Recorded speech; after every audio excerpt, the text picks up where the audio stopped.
남녀가 가정을 이루고 살아갈 때 기쁜 일도 있지만 슬픈 일도 많이 만나게 됩니다. 위기를 만날 때도 있습니다. 가족 중 한 사람이 사고를 당하거나 해고를 당하거나 직장을 잃으면 슬프고 우울해지고 가정 경제가 어려워집니다.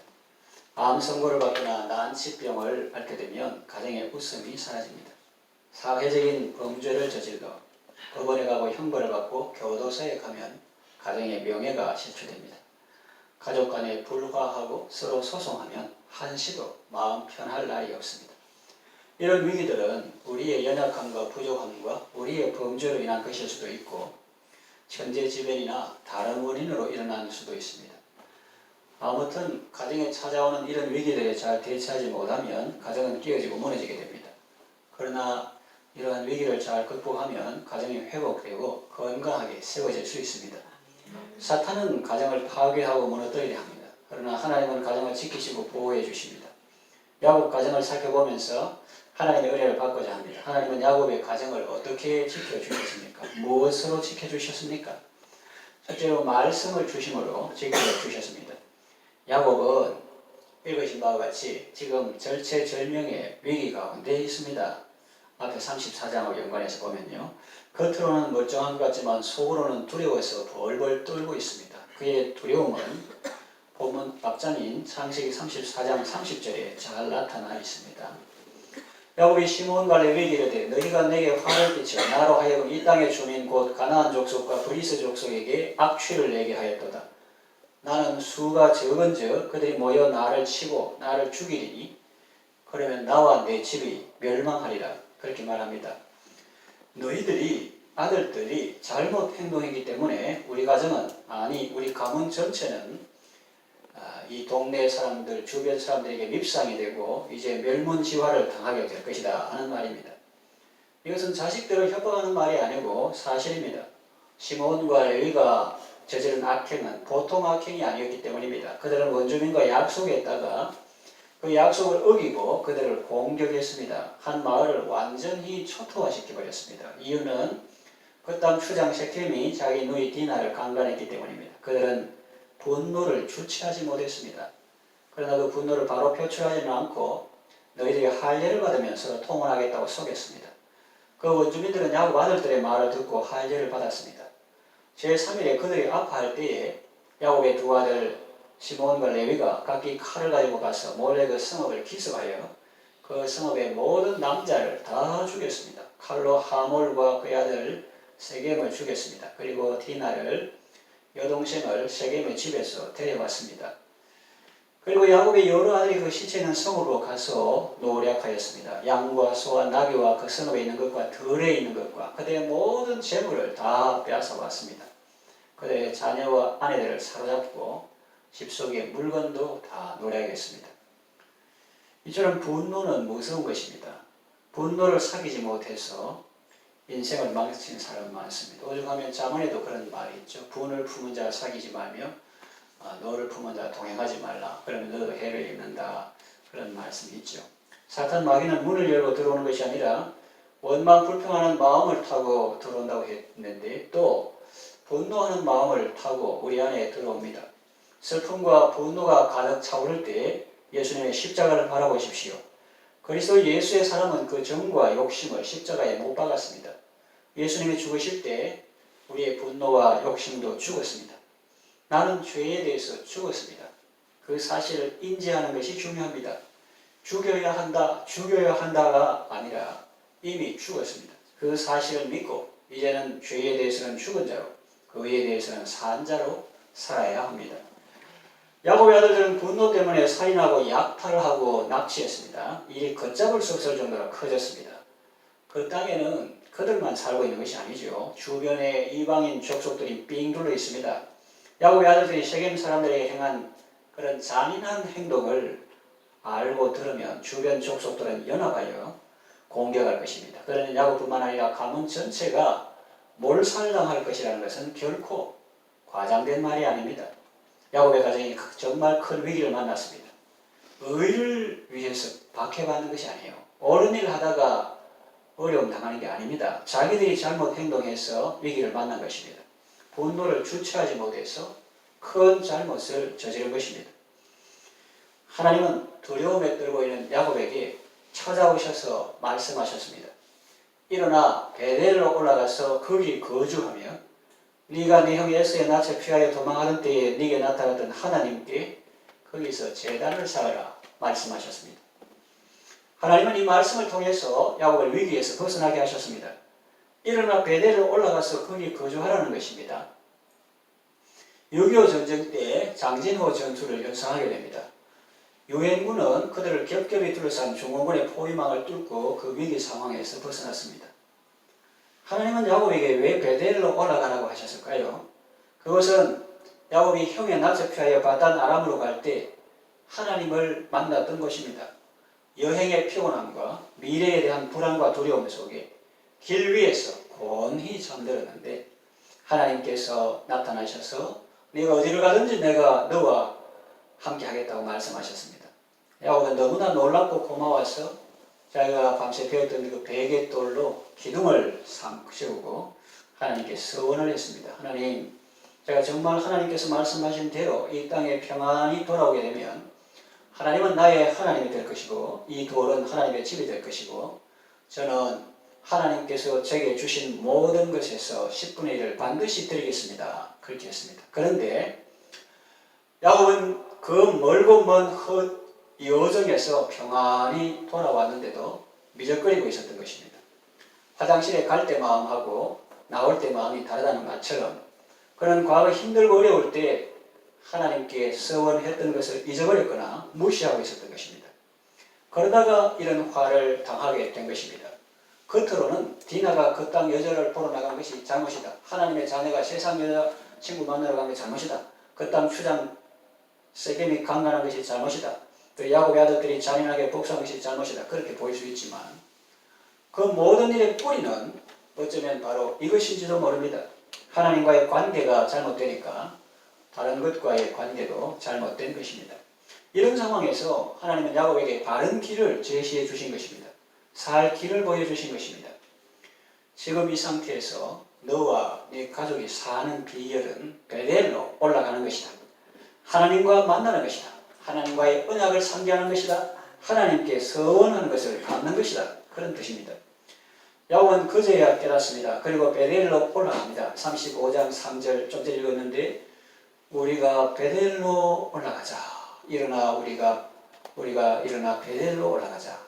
내 환난 날에 내게 응답하시며 내가 가는 길에서 나와 함께 하신 하나님께 내가 거기서 제단을 쌓으려 하노라. 하나님이 어떤 분이시며 자기에게 어떤 은혜를 베푸셨는지 이제야 제대로 고백하고 있는 것 같습니다. 그리고 비장한 각오로 출발합니다. 2절에 보면 야곱이 이에 자기 집안 사람과 자기와 함께한 모든 자에게 이르되 너희 중에 있는 이방 신상들을 버리고 자신을 정결하게 하고 너희들의 의복을 바꾸어 입으라 말을 합니다. 회개하고 마음을 새롭게 하라는 것입니다. 여러분도 만일 여러분의 인생의 세겜에서 어려움을 당하고 왠지 모를 두려움과 불안 속에 떨고 있다면 하나님의 말씀을 들으시고 베델로 올라가시기를 바랍니다. 기도의 자리로 나아가시고 예배 자리로 나아가시고 헌신의 자리로 나아가시기를 바랍니다. 하나님은 멸문지화의 위기에 처한 야곱의 가정을 지켜주셨습니다. 꼭 필요한 말씀을 주시고 깨닫게 하심으로 그들 위기에서 벗어나게 하셨습니다. 그러므로 우리도 가정을 위기에 만났을 때 하나님의 말씀을 가까이 하는 것이 필요합니다. 바로 하나님의 음성을 듣는다, 하나님의 음성을 거기 도전하지 말고 성경을 안 읽고 그렇게 하면 아주 사탄의 유혹에 빠지거나 이단 사이비에 빠질 가능성이 많습니다. 그 말씀이 기록되지 않은 구약시대에는 꿈으로 환상으로 주님 말씀하셨지만 이미 기록된 신구약 성경이 있을 때는 그 성경을 통해서 하나님께서 이것이 내 뜻이다 하는 것이 있고 또 구체적인 뜻도 있고 일반적인 뜻도 있는데 그것을 알고 붙드는 것이 중요합니다. 그래서 우리가 이 하나님의 계시된 이 말씀을 늘 가까이 하고 그 말씀을 들을 때 하나님께서 말씀을 통해서 우리를 위기에서 건져 주십니다. 둘째로 적에게 두려움을 주심으로 지켜주셨습니다. 유엔군이 겹겹이 둘러싼 중공군 포위망을 뚫고 나오는 것이 결코 쉬운 일은 아니었습니다. 비유와 적군들 때문에 많은 어려움을 겪었습니다. 포위망을 뚫고 나오다가 많은 군인들이 전사하고 부상당했습니다. 기록을 보면 17,000여 명의 사상자가 발생하는 피해를 입었습니다. 현대 전쟁에 비할 바는 못되지만 그래도 그 당시 야곱이 체감한 두려움은 컸을 것입니다. 비록 무기나 군대 조직은 현대처럼 발달하지 않았다 해도 전쟁은 어디까지나 전쟁이었으니까요. 그런데 야곱 일행은 그곳을 빠져나오는데 한 명의 정사자도 없었습니다. 한 명의 부상자나 실종자도 없었습니다. 무엇 때문이었을까요? 아예 싸움도 걸어오지 않고 싸움도 전개되지 않는 그런 상황이었습니다. 무엇 때문이었을까요? 원주민들이 양반이라서요? 야곱 일행이 치밀한 계획을 세웠어요? 그렇지 않습니다. 성경은 그들이 안전하게 빠져나온 이유를 이렇게 밝히고 있습니다. 5절 같이 읽읍시다. 시작. 그들이 떠났으나 하나님의 그 사면 고을들로 크게 두려워하게 하셨으므로 야곱의 아들들을 추격하는 자가 없었더라. 그렇습니다. 하나님께서 그 사면 고을 사람들을 크게 두려워하게 하셨기 때문입니다. 여호와의 두려움이 그들에게 임했습니다. 이런 예는 성경에 많이 있습니다.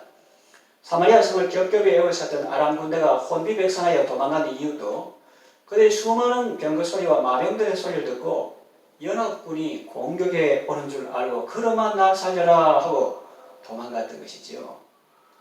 그래서 나병 환자가 여기 죽으나 저기 죽으나 갔다 그 가니까 비어 있어가지고 그 이스라엘을 말해가지고 그 사람들이 굶어 죽을 뻔했다가 살아난 그런 이야기를 우리가 역사서를 통해서 볼 수 있습니다. 또 다윗이 자기를 잡으러 온 사울 군대에 깊숙이까지 들어갈 수 있었던 것은 하나님께서 그들을 하여금 깊이 잠들게 하셨기 때문입니다. 그래서 우리말로 누가 잡아가도 모른다. 물병 놓고 물병 가지고 창 가지고 와도 아무도 몰랐다는 거죠. 하나님은 이처럼 적들을 깊이 잠들게 하시기도 하고 때로는 두려움에 빠지게 하시므로 또 때로는 하나님께서 친히 앞서 나가 싸우셔서 적들이 물러가게 하시므로 자기 백성들을 지키시고 보호해 주십니다. 이스라엘 백성들이 출애굽할 때도 그래요. 자기들 생각에는 우리가 훈련도 안 했고 완전 군대라 할 수 없는데 어떻게 저 강대국들이 무너지나. 신명기서 같은 데 보면 하나님께서 맹렬한 불같이 앞서 나가서 그들의 전쟁을 미리 싸우시고 왕벌을 보내서 그들을 흩으시고 또 하나님께서 친히 먼저 나아가서 그들의 장막 칠 곳을 찾으시고 낮에는 구름으로 밝으면 불기둥을 인도하셨다고요. 여러분이 살 때도 뭐 이래 했다 이래 생각하기보다도 하나님께서 앞서 나아가서 장막 칠 곳을 찾으시고 이런 걸 알면 얼마나 감사한지요.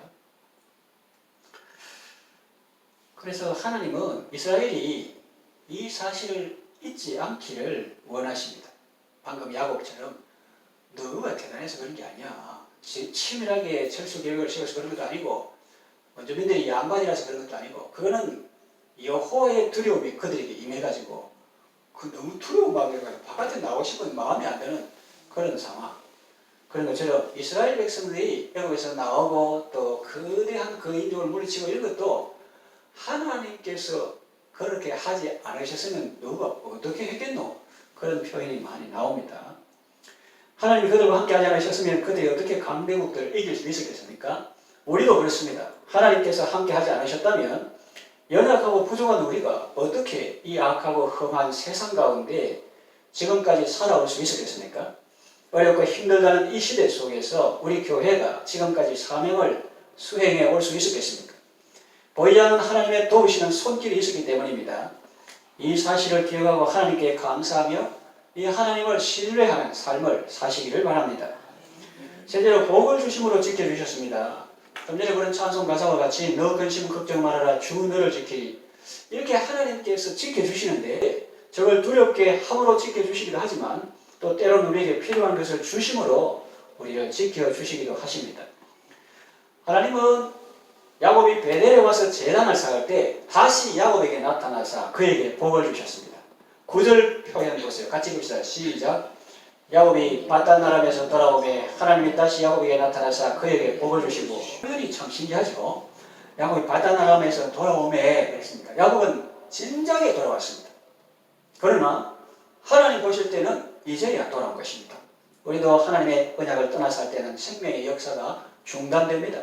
하나님 앞에 나올 때 다시 재개되는 것입니다. 하나님께서 야곱에게 복을 주십니다. 그리고 계명된 이름을 불러주십니다. 이미 전에 그렇게 말씀하셨지만 다시 말씀하시는 이유는 너는 야곱으로 살지 말고 이스라엘로 살아라. 다시 말하면 속이는 자로 살지 말고 바지가랭이를 천사의 하나님의 바지가랭이를 붙잡던 그런 심정. 다시 말하면 하나님의 은혜가 없이는 나는 한순간도 살 수 없는 존재입니다. 주님이 내게 복을 주시지 않으면 나는 주님을 보내드릴 수 없습니다 하는 그런 존재로 살아라고 이렇게 주시는 거 아니겠습니까?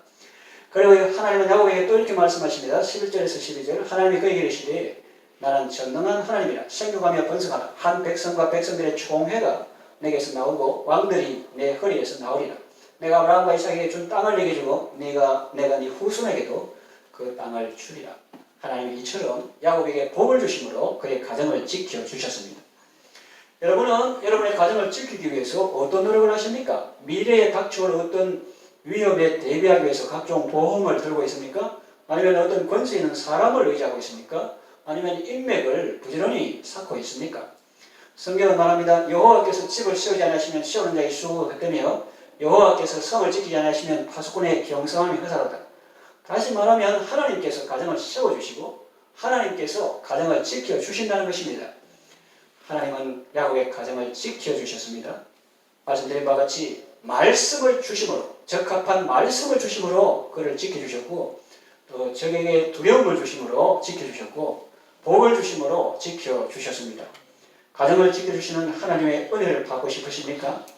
하나님의 말씀을 가까이 하십시오. 하나님을 신뢰하십시오. 하나님의 언약을 굳게 붙드십시오. 그러면 여러분 가정도 야곱의 가정처럼 하나님의 지켜주시고 보호해주시는 은총을 누리게 될 것입니다.